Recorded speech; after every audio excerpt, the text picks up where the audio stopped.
So that's what felt a very short and sweet pre-season ticked off. But what are the 5 things we've learned from that pre-season moving forward into the Forest game?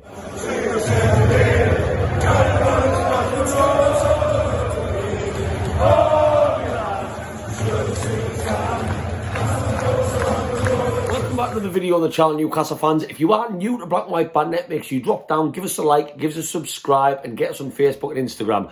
If for some reason you like my opinion, you'll be notified every single time a video gets posted out. So, that's pre-season in the bag. We signed off with 2 very, very good wins, can I just say, against Champions League side Atlanta and very, very respectable Spanish La Liga side Athletic Bilbao yesterday. 2 games, 2 wins in less than 24 hours. And let's not forget, one of those teams that won one of those matches was essentially our reserve team in certain areas. Obviously, stronger defence against Atlanta, but attacking-wise, across the board, really, against Bilbao on the Saturday, it was 2 different teams, and the fact we've got 2 wins is wonderful. So it's been a long old pre-season.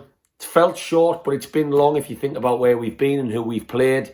We've been to Austria, where we played the 2 matches over there. We've had 2 games at St James's Park. We've had that amazing trip to Benfica. I was lucky enough to go on in the Estadio de Luz in Lisbon in the Eusebio Cup. So we've had some fantastic fixtures. But what have we learned? So I'm going to talk about what I think are the 5 main things we've taken away from pre-season, going into the transfer window and the Forest game as well. Obviously, get in the comments and let me know what you guys think, as I always like to see. So the first one, in no particular order, has to be Elliot Anderson. I'm not prioritising that as the biggest thing from this pre-season, but he's a name that's hot on the lips of many Newcastle fans. We all knew he was a prospect coming into pre-season after the season he had at Bristol Rovers, and I think he's shown enough in pre-season to show that he can mix it with the best. He's confident, he's talented, he's skillful, he's not scared to run the defender, he's not scared to get amongst it. He's been responsible for winning 2 penalties for us. One in the friendly game against Burnley that was behind closed doors, and he won the penalty against Atlanta at St James's Park on Friday. And he looks a talent. It looks like we could slot him in as a substitute if needed this season, and he would do a decent little job. So he has certainly done nothing to make us think otherwise that he's an exciting prospect. The Bristol Rovers fans were calling him the Geordie Maradona, and he's looking a very, very exciting player. Finally, someone from the academy. But is he going to stay with us? Now, I personally think that this summer, if we sign a central midfielder or an attacking midfielder, we've just made a bid for James Maddison, that will mean Elliot Anderson is out. Eddie Howe is keeping his cards, and by cards I mean Elliot Anderson, very close to his chest in case we don't sign the players that he wants. He's not a bad young prospect to have as an impact substitute, someone for the cup games, someone for the midweek matches when the fixture combustion gets a little bit tough. And he's proved that in pre-season. It was a test for him, and I think he's come through with flying colours. So he's one for us all to keep an eye on, and it's an exciting little prospect we've got there. The second one for me is Miguel Almiron. Anyone who watches my videos, hopefully there's a few of yous, will know that I am not the biggest fan of Miguel Almiron. I'll tell my mum, I'll tell me missus, I'll tell the bloke down the pub. He's never, for me, had enough attacking quality to warrant a place in a Premier League team in midfield on one of the wings. He's scared to take a player on for me too often, doesn't get enough assists, doesn't add enough goals to his game. He picked up towards the back end of last season, and whatever he's been doing during the summer, whether he's had a nice relaxing holiday, whether he's been pumping those steroids, I don't care, because what he has shown in pre-season is pretty tasty. He's bagged 6 goals and a couple of assists along the way. His goals, yes, you can take the ones that he scored in the behind closed doors games with a pinch of salt. You know, the ones against the likes of Gateshead and Burnley, very tame affairs. But his goals in Benfica, in quite a busy stadium in Portugal, were pretty nice. And he missed another one that day as well. He could have a hat-trick. His second goal was lovely. So it's got us all wondering, are we going to see a transformed Miguel Almiron under Eddie Howe? We've seen Joe Linton transform.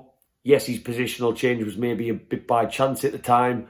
Are we now going to see a confident, thriving Miguel Almiron? Because we are playing a very fast pass and move game under Eddie Howe from what I can see. And I think that's what Almiron is suited to. He's not a winger who's going to take a man on. He's got no right foot. No disrespect to the kid, but he still has no right foot. Do I want to see him on our right-hand side in the opening game? No. But are we going to potentially see a very, very much improved Almiron? I think yes. And pre-season is starting to prove that a little bit. So that's another big plus to come out of these run of fixtures we've had over this summer period. The next one for me has to be our need for a striker. Callum Wilson, on his day for me, is one of the best strikers in the Premier League. I might sound biased. It's a Newcastle channel. But I sometimes like to take a step away from the fact that I've got a Newcastle top on and look at the Premier League as a whole and how many good strikers there is. Callum Wilson, when he's fully fit, he's always on the shoulder, can finish with his eyes closed when he's in front of goal, and he constantly causes problems for defenders, and he's a natural goal scorer as well. He's just so much, he's got so much pace, and he offers so much, never gives a defender a second. But if he gets injured this season, and we know it's very likely to happen, touch wood that it doesn't, Chris Wood for me is not good enough if we are going to have the season that some Newcastle fans think we are in this new project. He's just not. Pre-season has proved that to me. I know he got the penalty against Atlanta on Friday, but he just doesn't offer enough. And when Chris Wood plays, it changes the way we play. Bruno can knock slip balls over the top. Maximin can't ping balls. He's just a very static striker. You know what you get with Chris Wood? He's a lump. He likes things in the air. That's where his strong points are. But let's face it, in pre-season, even with his head that you would think is his strong point, he hasn't done that well. We need a new striker. Eddie Howe knows we do. He wanted Etitike. We've been linked with Sesko. He's obviously looking for someone young to bring the age of the squad down, but we need a striker. And pre-season has just hammered that home a little bit more. Fingers crossed we get one before the end of the window, but there's still 32 days as I make this video left of the window, and we are still spending a bit of this. So come on, lads. Let's try and get another one in the door. I'm confident we will. Fourth one for me is the Deadwood that's in the squad. I think pre-season has shown that a little bit. I don't like to use the term Deadwood because it sounds horrible, but I still think there is players in that team that could free up some money for us to spend elsewhere, whether it's getting them off the wage bill or just getting some transfer fees in, that are no longer good enough for Newcastle United. I think Matt Ritchie has seen his time done at Newcastle. I know he's had a couple of assists in pre-season. He got a goal against Gateshead. You can argue he's looked okay in spells, but he's not a left-back, never will be a left-back, so I wouldn't put him in the area of cover for there. He's not going to get in the left of our midfield. We've got Maximin and Fraser. I don't want to see Matt Ritchie playing on the right of midfield. Yes, he's passionate. Yes, he gives his all. Yes, he's been a loyal servant, but he, for me, is the one that needs to leave. And there'll be plenty of teams will take him off our hands, I've got no doubt, because he still has a lot to offer. Jacob Murphy has not covered himself in glory in pre-season for me. He's been given lots of opportunities from the start. Against Atlanta, I thought he was the weak point. I didn't get to go to the game, but I watched it back on YouTube. He did look our weakest link. And I just don't think he's good enough. He's never been very good in front of goal. We need right wingers, as I was talking about with Miguel Almiron earlier. That is a position we need to strengthen in. Jacob Murphy, for me, even as an impact sub, I just don't think he has the quality. If we could get a fee of maybe 6, 7, 8 million from another team, maybe he's in the Championship, whatever, that's more money in our kitty. And then you look a bit further back to players who haven't played very much this season, who still haven't offloaded. Mankio, now we have Kraft and Trippier at right back. Is he someone we could get a bit of money for? Possibly. Yeah, those are the main areas, I think, for me, of areas where they haven't looked great in pre-season, and I still think that falls in the Deadwood category. Kieran Clark, fantastic servant. He's now out the door. Isaac Hayden, I didn't want to see Isaac Hayden go, truth be told, but he's another one of that core that's been there a long time to leave. Dwight Gale hasn't really cut the mustard the last couple of years. There's a lot we've got rid of, but I still think there's more we could get rid of, because that squad size can only be so big.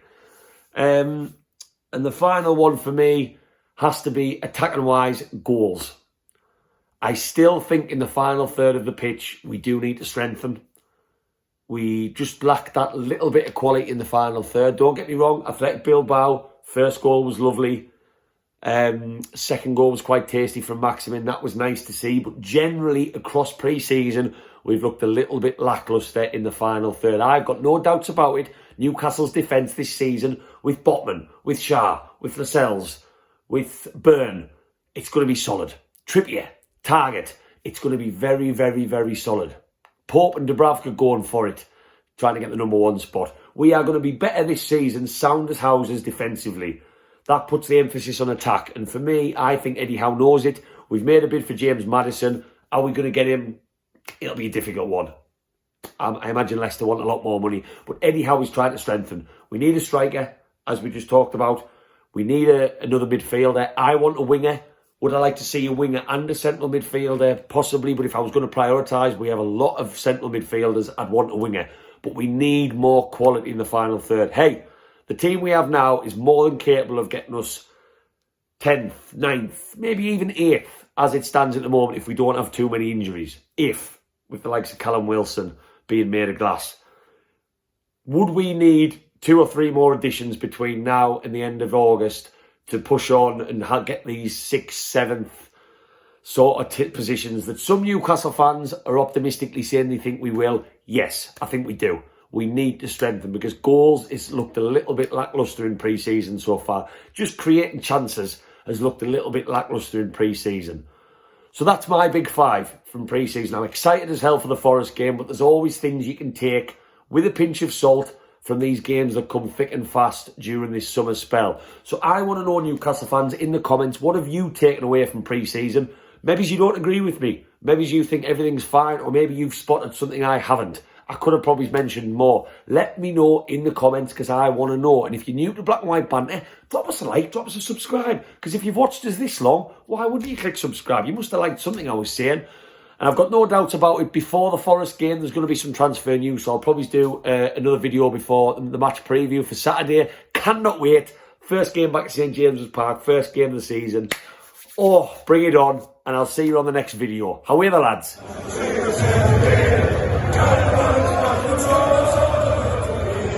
Oh!